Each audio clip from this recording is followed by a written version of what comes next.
Follow the money. That's what I always say. You always follow the money. Yeah. This is Follow the Money with Mitch Moss and Paulie Howard on VSiN. It is Follow the Money, starring Mike Paul. I'm also here, Matt Youmans today. Mike and Matt, instead of Mitch and Paul, who are on vacation. The A-team gets the day off after the NBA season ends, Mike. Yeah, they did yeoman's work all year, following that every night. So one day for Mitch and a whole week for Paul. The whole week for Paul? Yeah, Paul's off all week. Okay, he's probably on a beach somewhere because you know he loves to be out in the sun. Yeah, if El Cortez has a beach. Let's talk NBA since the season wrapped up last night. And Mike, we were talking about this off the air. Big swing last night in this game. Thunder Pacers. And Thunder obviously get to win 103-91 in the first NBA Finals Game 7 since 2016. What were the financial implications here at Circa Sports? So it was always, for the series, we always needed Oklahoma City because we had a couple, tickets at 120 to 1, 100 to 1 that were bet on the Pacers during the course of the year. They cashed the Eastern Conference. They also had them to win the whole thing. So we always knew we needed OKC to win it. But then the money came in on the Pacers, plus the 7.5 and plus the 7 yesterday. So it got to the point where the point spread itself was over $1 million swing. Wow. Which was very fortunate for us that Halliburton goes down, because I think that would have come right down to the wire. This number opened 8 at Circa, 8.5 some spots, closed 6.5 last night. And, Mike, we don't know how different the game might have been if Tyrese Halliburton didn't go down with that injury with just under 5 minutes to go in the first quarter last night. Blown Achilles. It's going to be a while before we see Halliburton back on the court, it would seem, if it is a blown Achilles. That was a report today. So, how different do you think that game might have been? We can only speculate, but the Pacers were up 48-47 at halftime. They were, but I think they just don't have the ball handling without him. And there was just too many empty possessions and turnovers in the second half. And then, OKC'd get it up to 6 or 7. They'd make a run to tie it. But then it snowballed once it got to 9. And then, and he called like 3 timeouts in a 6-minute span of game time. And it got away from him. I just think they wouldn't have had as many empty trips. I don't know if they win that game, but I think they were a good shot of covering the 7 or 7.5. That's actually exactly what I said last night, is the Pacers were probably not going to win a game with Halliburton. But they might have covered the 8, 7 or 8, whatever you bet it at. If you bet the dog in that game last night, it might have been a different point spread result. But that's, anyway, speculation. You don't know, but Halliburton was hot. He was a hot shooter early in the game. He had 3 3-pointers. And T.J. McConnell tried to carry the Pacers later in the game, but Indiana offense just died in the third quarter. And that's where I thought the series pretty much ended in the third quarter last night, Mike. It was tied at 56. After Miles Turner hit a 3, I think with about 8:30 to go.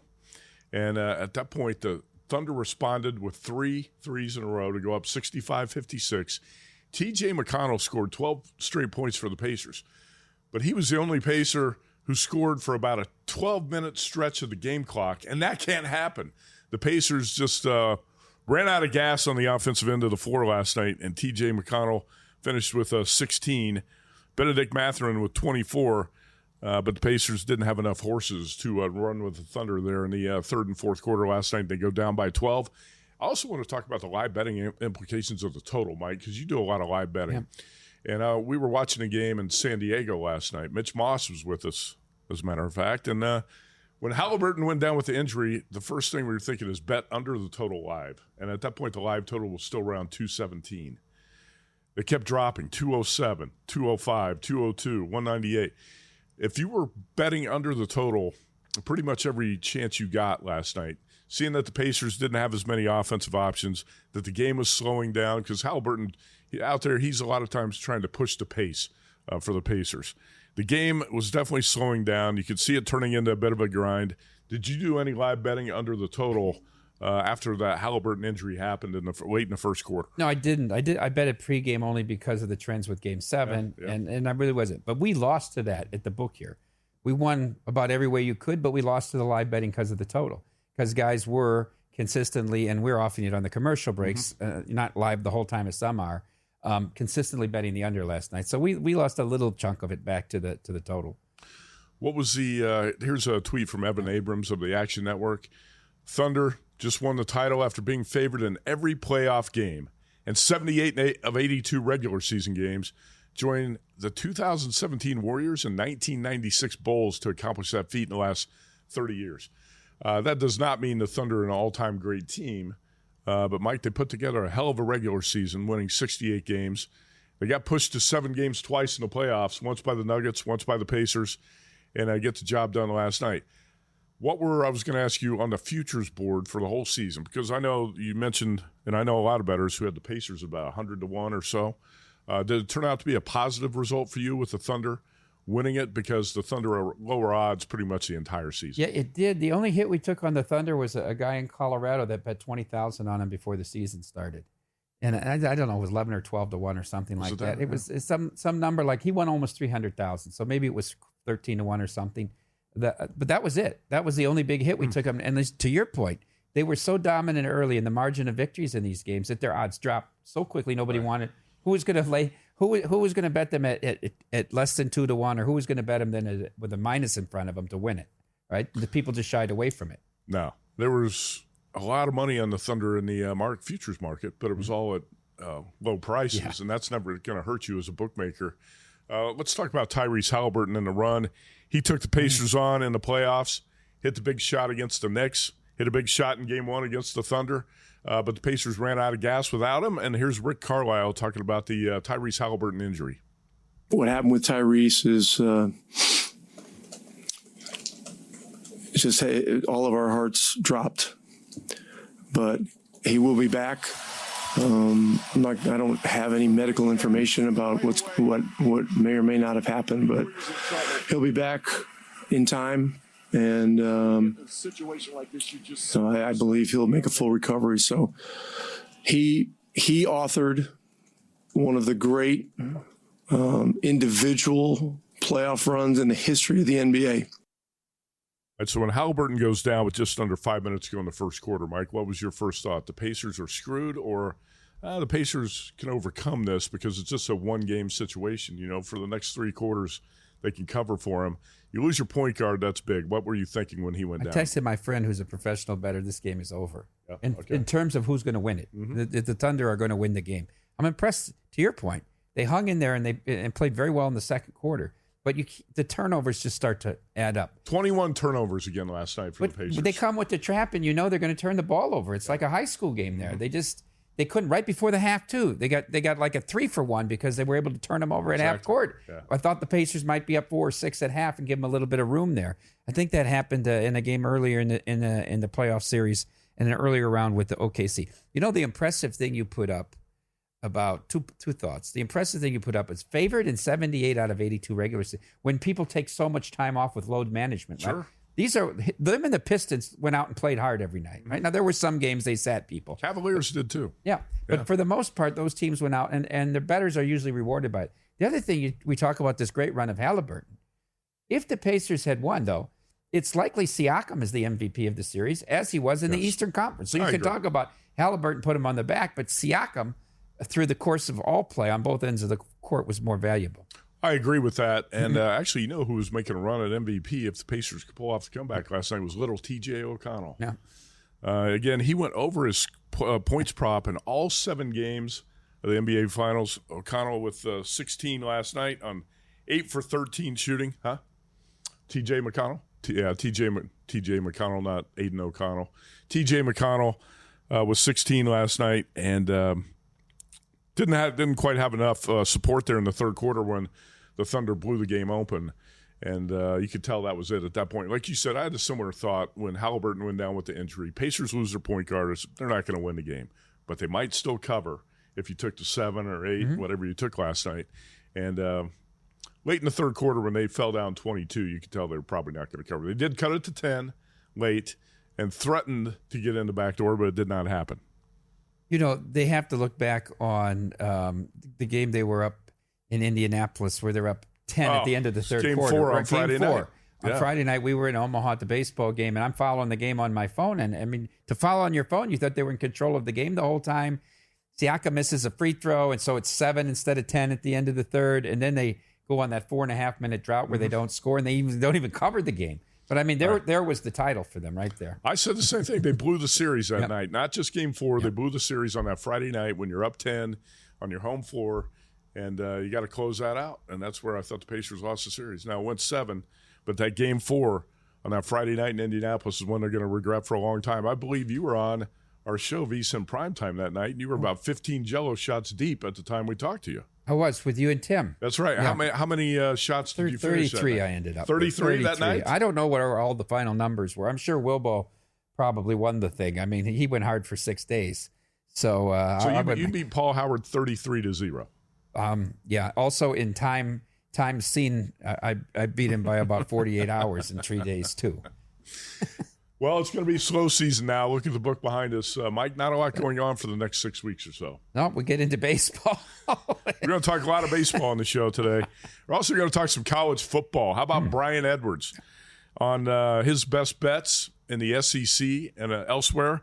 Brian Edwards, a very sharp college football capper, is going to be on with us here in about 20 minutes. Mike North, legend in Chicago sports radio. Hotter than anybody picking baseball games. I've been following him for about a month now. He has been on a roll betting baseball, and he's a humble guy, but he'll probably brag about it a little bit when he comes on. Start hour number 2 with Mike North and Matt Moore recapping the NBA Finals, and we'll talk about the Kevin Durant trade and some odd timing about when that trade was announced on Sunday, right before NBA Finals Game 7. Brian Edwards, Mike North, Matt Moore, Mike Palm. What else would you want? Quick break here on Follow the Money, VSiN, the Sports Betting Network.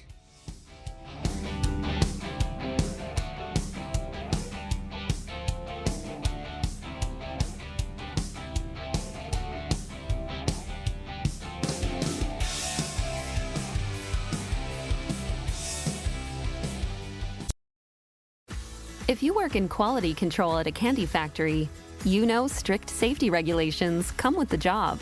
It's why you partner with Grainger. Grainger helps you find the high-quality and compliant products your business needs to inspect, detect, and help correct issues. And the sweetest part is, everyone gets a product that's as safe to eat as it is delicious. Call 1-800-GRAINGER, click Grainger.com, or just stop by. Grainger, for the ones who get it done.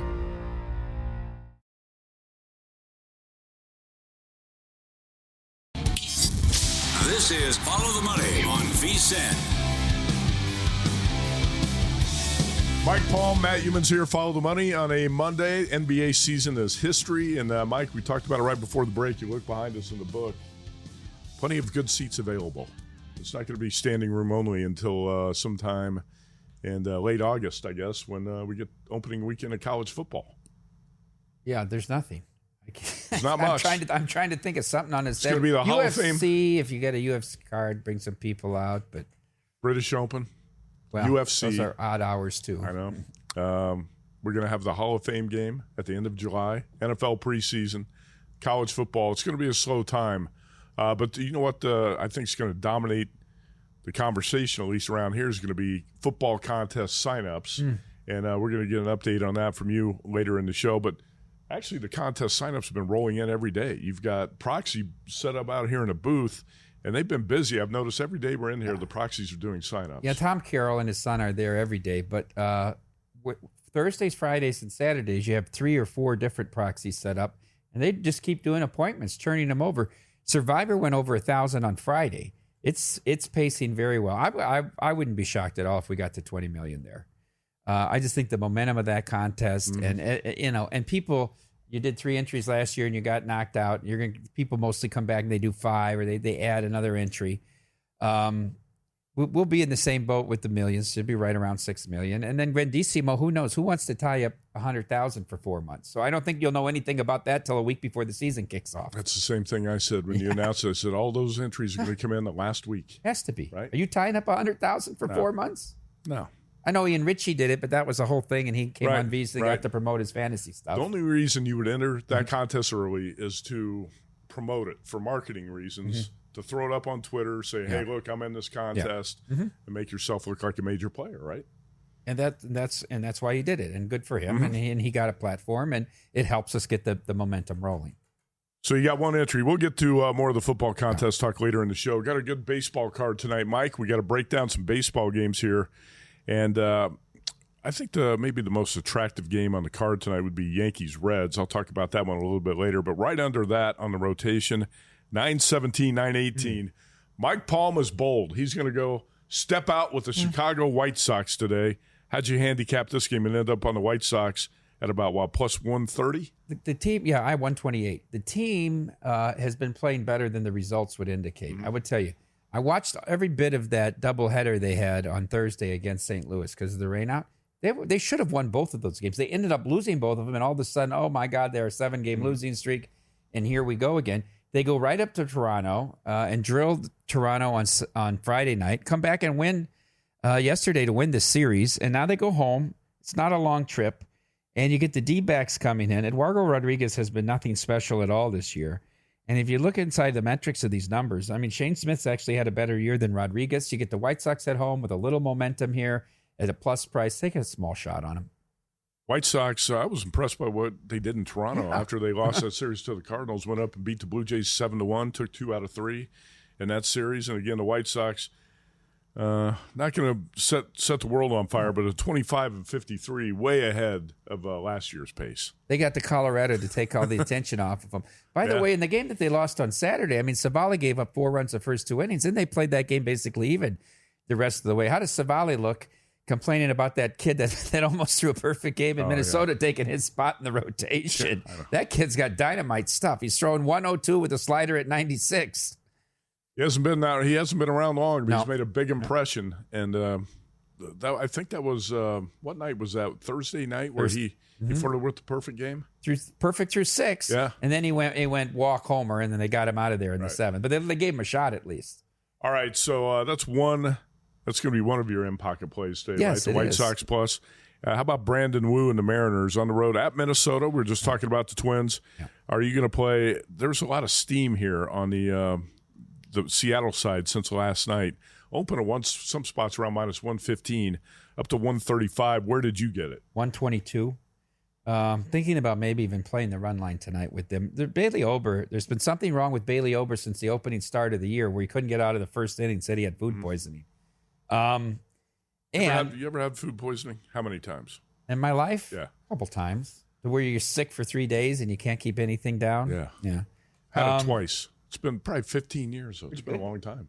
You're running good then. Yeah. I mean, you've got a lot of opportunities for it. It's not like you're preparing meals and you can control everything. It's not like that. You're right. I like Brian Wu a lot. The kid doesn't walk anybody. He might turn out to be the best starter on that staff. Kirby has not been great since he came back from the injured list. But I want to fade Ober. I don't know if Baldelli's going to keep pitching to Cal Raleigh like he did when they were out in Seattle. I mean, they just keep pitching to this guy, and he just keeps. I mean, he hit the ball off the Space Needle against them when they were out there last time. 31 home runs for Cal Raleigh. How about that? And so, yeah, I like the Mariners for a lot of reasons. I said on Friday night, it was Friday night the kid pitched in. Okay. Because I text Mitch Moss. I was in here doing a show when it was happening. I text Mitch Moss, and I said, you might want to get this kid for National League Rookie of the Year. When the game started, he was 10-1, and he was 2-1 by the time he got pulled. I got him at 7-1 after the 3rd inning. But he said he didn't know. I said, go back and watch the tape of the game. But I said to my friend also who's a Twins fan, I said, the Twins are going to get swept this weekend. They're just so far off the map. And all these teams, the Brewers are the antithesis of them. They come in, they steal everybody. You get a runner on first, they send everybody. The Twins don't do anything. They don't manufacture any runs. I think this is going to be a long homestand. That 13-game winning streak, they're 37-40, and they had that 13-game win streak. Think about that. They're 24-40. That was the outlier, the win streak. This is not a good team. All right, so minus 122 on Seattle. Yes, sir. You know, I've noticed in the last week there's been some big moves on Mariners games in the market. Brian Wu, if you look at him right now through 14 starts, you've got a pitcher with a whip under 1, 0.94, ERA of 3.12. Pretty solid numbers across the board. I got to ask you, your betting strategy here with MLB, do you split your unit first 5 in game? Sometimes you just play first 5? How are you playing these? You playing full games? I'm playing full games. I only play first 5 if I really hate the bullpen of a team. But if the bullpen's really bad, you're playing a good premium. I mean, these numbers are priced very well when people are trying to get away from it. If I play total, though, Matt, since they still have these dumb automatic runners at second base, they're not ghost runners. They're automatic runners. I hate that. I don't know why Manfred didn't get rid of it. I very rarely play full game totals because I fear to God they're going to go 2-2 into extra innings and it ends up 8-6. Right. Yeah. I've seen that happen. Doesn't happen often, but you've seen it happen. So you still hate that extra innings? It's ridiculous. It was a COVID rule. Yeah, I think sometimes when you have a 162 game season, you don't need those 17, 18 inning games. They're not going to get those anyhow. The bullpens are so bad they can't hold teams scoreless. All right, so let's talk about Yankees-Reds. There you go. Yankees 3-7 in the last 10. They did win the last 2 over the weekend, and they go to Cincinnati to open this series, Mike. And the starter for the Yankees, I had to do some research on Alan Winans. How about this AAA numbers? Huh? This kid's got incredible AAA numbers. He does, but it's interesting. This is not AAA anymore. No. When you're pitching in Cincinnati and it's hot and you got a good Reds lineup you're going to be facing. Alan Winans is going to make his first start for the Yankees. He's going to replace Ryan Yarborough, the tall lefty who went to the injured list. So it's interesting. Aaron Boone was hyping up what Winans has been doing at AAA Scranton Wilkes-Barre. Okay, and the numbers are impressive. It makes you think, hey, maybe we got a sleeper here. At AAA, Winans has an ERA of 0.90 in 11 games, 9 starts, 59 strikeouts, and 50 innings with a 1.04 whip. Now, when you look at his stuff, and this is interesting, I'm intrigued by this game because I think the Reds should be able to hit this kid. He's got a changeup, a sinker, a slider, but a four-seam fastball that really tops out at about 90 miles an hour, Mike. So he's not going to overpower any hitters here. And in AAA, he's been, I'd say, clever. He's put together a good season, but when you look at Winans over his career, 8 starts with the Braves in 20 and 23, 23 and 24, he had an ERA of 7.20. He did have one great start against the Mets at Citi Field, August 2023, 7 shutout innings. The Mets were the team that originally drafted Winans, and he went back to Citi Field and shut him down in that game. But he has not made a big league appearance since July of 2024. He was knocked out in the 3rd inning of a start against the Reds. So how are you going to play it? You got to go home first 5 over? You're going to take the Reds as a home dog? No, I'm thinking about playing the Reds as a home dog and possibly first 5 over the total. That's one play I'm considering on tonight's card because I would think the Reds should be able to hit Winans. All right, how about the VSiN NFL betting guide? I'm working on it right now pretty much every night. We're trying to crank this thing out within the next week or two. If you want to bet smarter this football season, VSiN Pro can help you start strong. The NFL betting guide drops next week. Early access means a better shot at spotting the value in the futures markets before the lines move.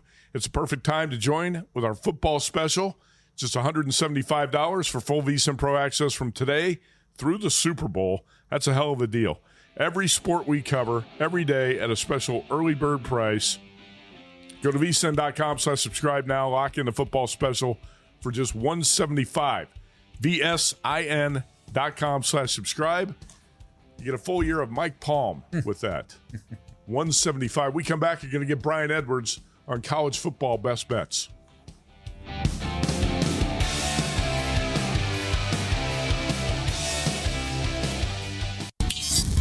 This is Follow the Money on VSiN. All right, welcome back. Mike Paul, Matt Youmans here on Follow the Money. And let's go out to Progressive Guest Line right now and dial up Brian Edwards, Vegas Insider Handicapper, MajorWager.com, and we're going to talk some college football. Mike, I don't know how much college football work you do at this point in the summer. Much at all? Not too much, I have to admit. That's fine. You have to. We got the VSiN college football betting guide coming out probably in late July, so we haven't even put that together. The NFL magazine is first. There's a lot more research to do on college football now more than ever with all the transfers. Brian Edwards is always on top of it. Edwards, let's start in the SEC with your Florida Gators, and I know you've got a game of the year that you love on the Gators. You got a bunch of bets you love on the Gators, so let's go ahead and start with the team in your backyard. Yeah, I like the Gators. 8-5 last year, kind of turned the corner, got Napier momentarily off the hot seat with that 4-game winning streak to end the season. DJ Lagway's stats weren't spectacular, but his NFL arm talent is, and they bring back a lot of guys. And I like them over 7.5, which you can probably get in the plus 110 to plus 120 range. Phil Steele's national unit ranking have them top 25 at every position group, number 5 in the O-line, number 10 at quarterback, which I don't think is high enough. They've got good special teams. And you look at the schedule, and it's not easy by any means, but it's not as hard as last year. And a lot of the teams are breaking in new quarterbacks. Outside of LSU, pretty much everybody is breaking in a new quarterback. I like them to make the CFP at plus 420 odds, and I love them -3 against Tennessee games of the year, as Florida is 17-3 straight up, 15-5 ATS in the last 20 against Tennessee. They get that one at home, and I think that number's way too short. Brian Edwards, follow him at Vegas B. Edwards. And Edwards, we've been very critical of Sunbelt Billy Napier. And the Gators kind of turned this thing around a little bit last year. Do you think it's your optimism here on Florida? Is it mostly about the recruiting classes? Is a lot of it about DJ Lagway, the quarterback? Where does it come from? Because it feels like the attitude towards this Florida team has changed quite a bit with what happened late last season. Yeah, I think it's Lagway. Getting Eugene Wilson back from a season-ending injury last year. He led them in receiving yards in 2023 as a true freshman. Adding 2 5-star freshmen at the wide receiver position, including Dallas Wilson, who had 3 touchdown catches in the spring game. And just accumulation of talent. I still don't like Napier as an in-game coach, but kids play hard for him, and he's recruited pretty well.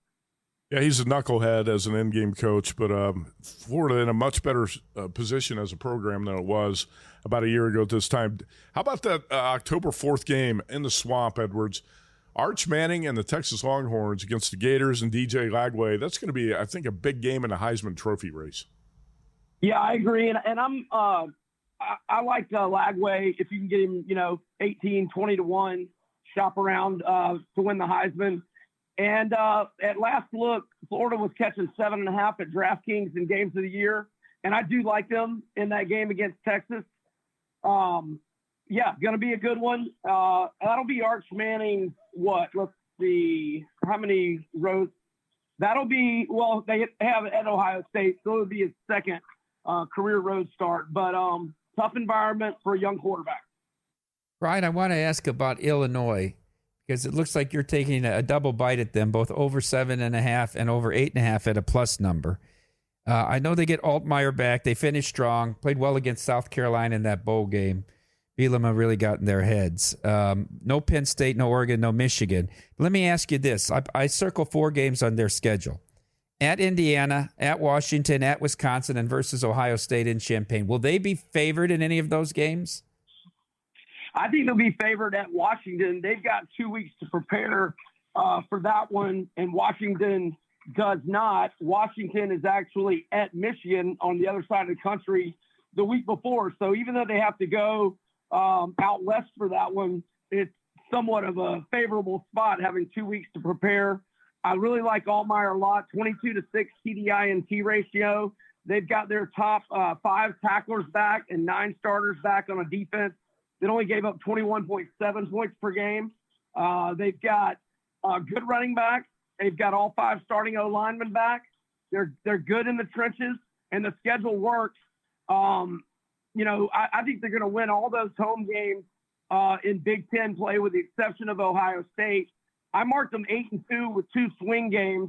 The swing games being at Duke and at Wisconsin, and the 2 losses being Ohio State at home and at Indiana. But they can win at Indiana.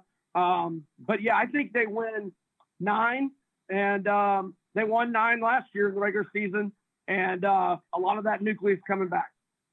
So keep it in the Big Ten here. So you're playing Illinois over 7.5, over 8.5. You also played the Indiana Hoosiers, and a bunch of us made this bet on Indiana a year ago, but that win total was 5.5. And Brian, you're not buying low on the Hoosiers anymore. No, you're not. But look, it's nothing fluky about last year. They only had one possession game. They won that against Michigan, but they were up 14 at halftime in that game. They had 10 wins by margins of 14 points or more. I think the schedule works. I've got them marked 9-2 with 1 swing game. I've got them losing at Oregon, at Penn State, and I've got the swing game being at Iowa.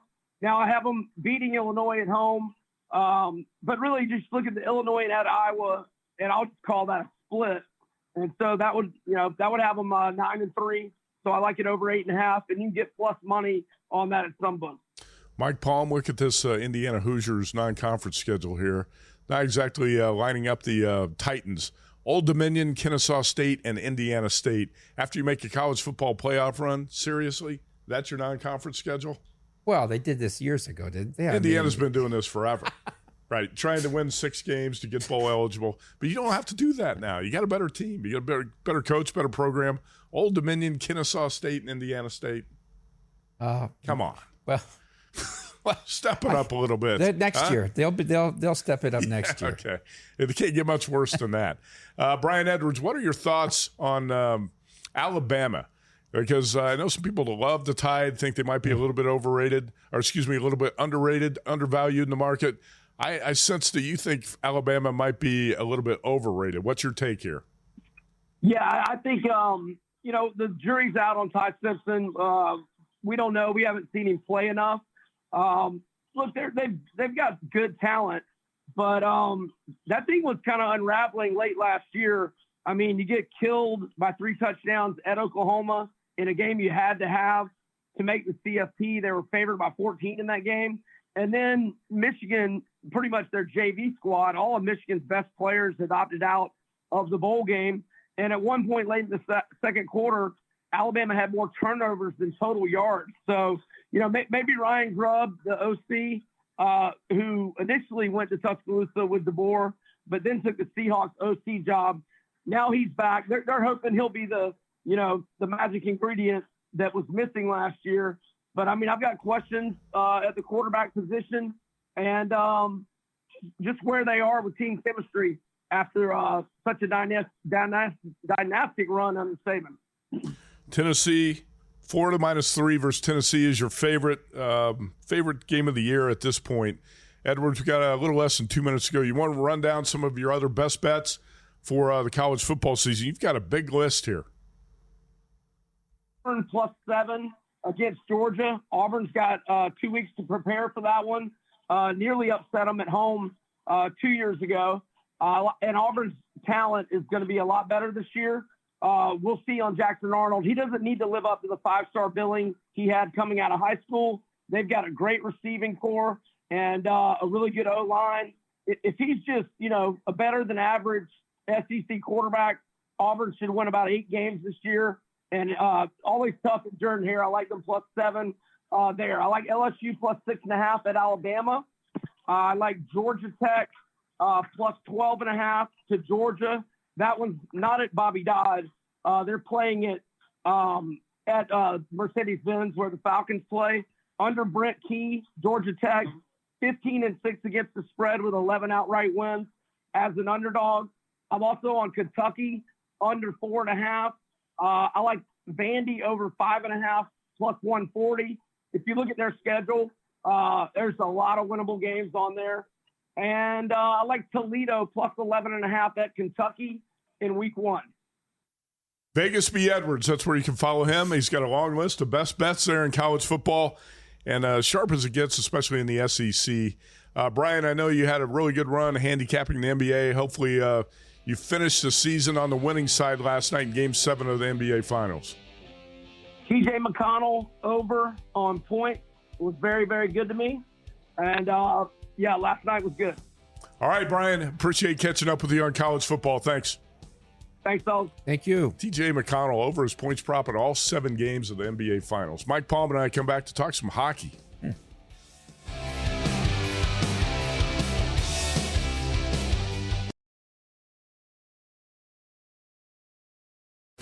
If you work in quality control at a candy factory, you know strict safety regulations come with the job. It's why you partner with Grainger. Grainger helps you find the high-quality and compliant products your business needs to inspect, detect, and help correct issues. And the sweetest part is, everyone gets a product that's as safe to eat as it is delicious. Call 1-800-GRAINGER, click Grainger.com, or just stop by. Grainger, for the ones who get it done. This is Follow the Money on VSiN. All right, we're back. NBA season's history, Stanley Cup final in the rearview mirror as well, and a little bit slow around the sportsbook today. But Mike Palm, affectionately call you a puckhead because you love hockey handicapping, hockey betting. You know hockey very well. There seem to be some split opinions on how Connor McDavid performed in the Stanley Cup final in Edmonton Oilers' 6-game loss to the Florida Panthers, who went back-to-back, took Oilers out in 7 a year ago, and 6 this time. McDavid had only 1 goal in the final. He had a handful of assists. Mike, what was your take on how you felt he performed overall in the 6 games? Look, you can isolate this, but in the games, he only had 1 bad game at home, Game 5. That was a bad game for the whole team. Yeah, but it's the biggest game of the season. It is. But think about the games in Florida. Outside of that comeback that they had in Game 4 in Florida, they've only scored 1 goal or less in 5 of 6 games in Florida, Edmonton. Right. Paul Maurice has done a great job with the last change of being able to match up that Barkov line against the McDavid line, right? And has really, for the most part, taken him out of it. Yeah. I don't know how you can complain about him. This team was dominant against the Knights. Dominated the Knights there. Yeah. They were more dominant against the Stars than the Panthers were against the Hurricanes in the conference finals. And they run into this team. They take them to 7 games last year and 6 games this year. And I hear all blow it up. We got it. Come on. You've been up against a really good team that's made 3 straight cup finals that can play any style they want to. You really, you need a little bit of an elevation at goalie, probably, and maybe some more scoring depth on a second line. But I wouldn't blow it up at all if I was Edmonton. Not when you're that close. You can't blow it up. And so I wanted to get your thoughts on this as well, because we talked about what moves could the Oilers make in the offseason to get them over the top next year if they run into the Florida Panthers again. Probably not going to be a third year in a row we see that final matchup. But where were the edges? Florida had the much better defense, right? Suffocating defense. I think Florida's got a significant coaching edge over Edmonton. Absolutely. And the goalie edge is significant too. So if you're running the franchise, you're running the show in Edmonton, what do you change? Do you change the coach? You upgrade the goalie? Yeah. Is that where you start? It's very hard to change the coach when he takes you to 2 cup finals. We would here. I mean, we might do it in Vegas. Sure. Because Bill Foley is that guy, right? He's going to make changes, and it doesn't matter necessarily what's happened in the past. Did McDavid make some comments that you found interesting about the coach? About the coach, when he said we kept doing the same thing over and over again and banging our head against the wall. I think that was an indictment of the coach. Well, sure it was. Huh? Sure it was. And I also thought the whole series, and you saw Florida was very good in the face-off circle. They were encroaching their wingers, and the refs weren't calling it. And I don't know why Edmonton wasn't complaining about it. Every big face-off, they were moving at the time that the puck was dropped. Right. And they should have been given warnings, and they weren't. I didn't think it was a particularly well-coached series at all by Edmonton. And I guess if there's something, the easiest change to make is the coach, right? It's harder to go out and get a top goalie because you've got salary cap issues, and then you're going to have to give away some of your young talent.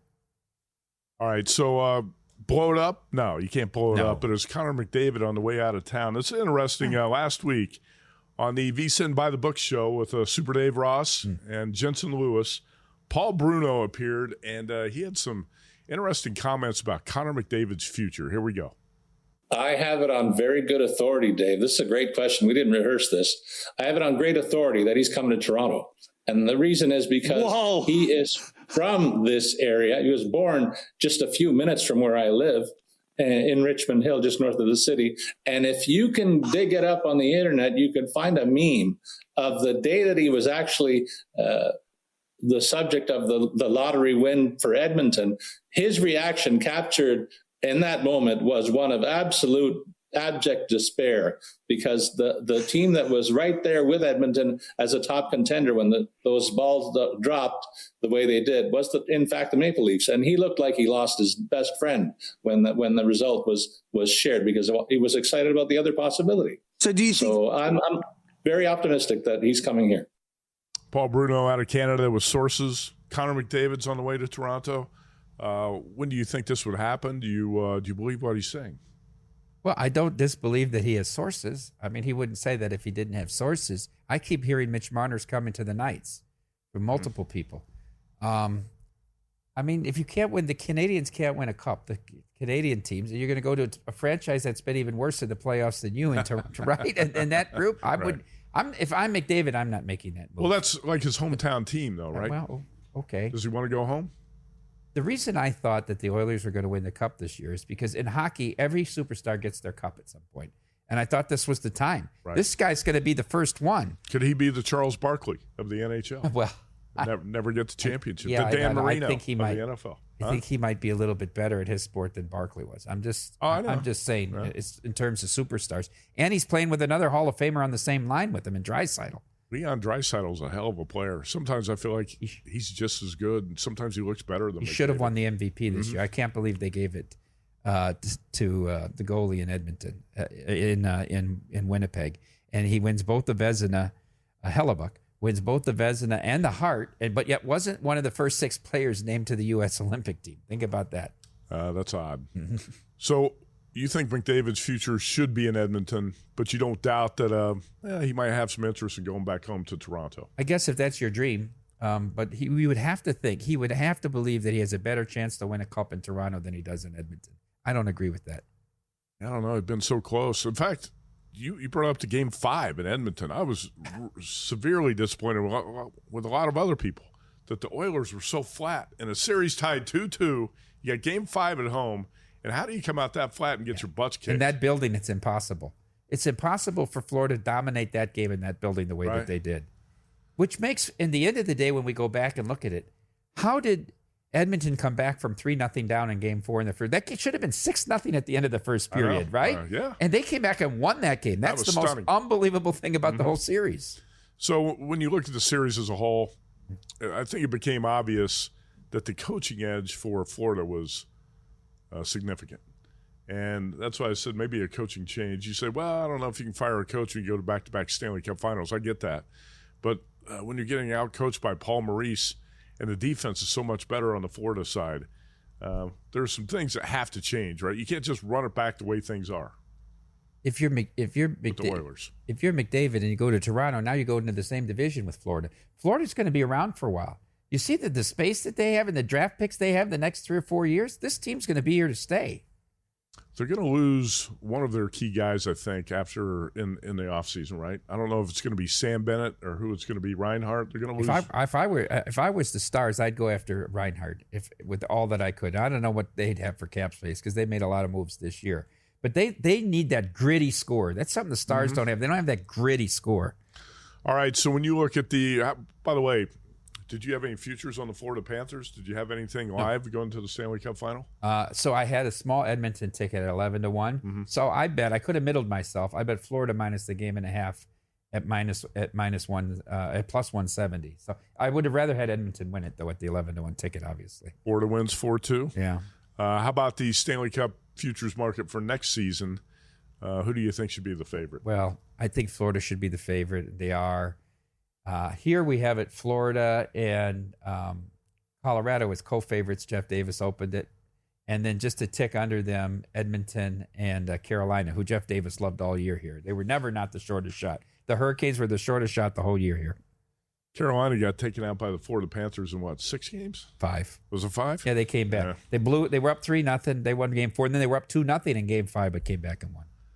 All right, that's Mike Palm on hockey. We'll see if Connor McDavid ends up in Toronto. Would that be next season, or would that be 2 years away? Well, he's still under contract. He's got one more year. They would have to trade him for him to be in Toronto next year. He's got one more year on his deal, right? Just like Antetokounmpo in Milwaukee, everybody talking about he's under contract. The team controls where he's going to be. Right. Well, I think the Bucks actually should trade the Freak and start rebuilding. They can get a ton in return for the Freak. Edmonton, it's hard to say you should trade Connor McDavid. I'm not going to go that far. Would you? I would not. No. All right, before the line moves, the Sharp Plays at sharpplays.com is already there. Don't chase the market. They move it. You're not going to outmuscle billion-dollar sports books or full-time pro bettors on your own, but with the Sharp Plays, you don't have to. Powered by cutting-edge AI and trusted insider sources, the Sharp Plays delivers the edge that serious bettors rely on. You get free betting reports, real-time alerts, market-moving insights, all delivered right to you via email or X. This is not some overnight startup. The Sharp Plays has a documented track record going back to 2011 with receipts, public logs, results right there on the site. SharpPlays.com. Trusted by the pros, watched by the books. Check them out now at SharpPlays.com. All right, we've got Mike North coming up here in about 5 minutes What a character this guy is. I'm excited to ask him how excited he is for Ben Johnson, because he'll give you a real take on it. Oh, he will. I think everybody in Chicago is excited about Ben Johnson. Are there any skeptics? I'm a skeptic. I'm a skeptic, too. But if you go on air and I do like 4 Chicago hits a week, they want to kill you if you suggest he's not the greatest head coach of all time. In Chicago, right? All right, Mike North, Chicago sports radio legend, joins the show right after a quick break here. Mike Paul, Matt Youmans, VSiN, follow the money.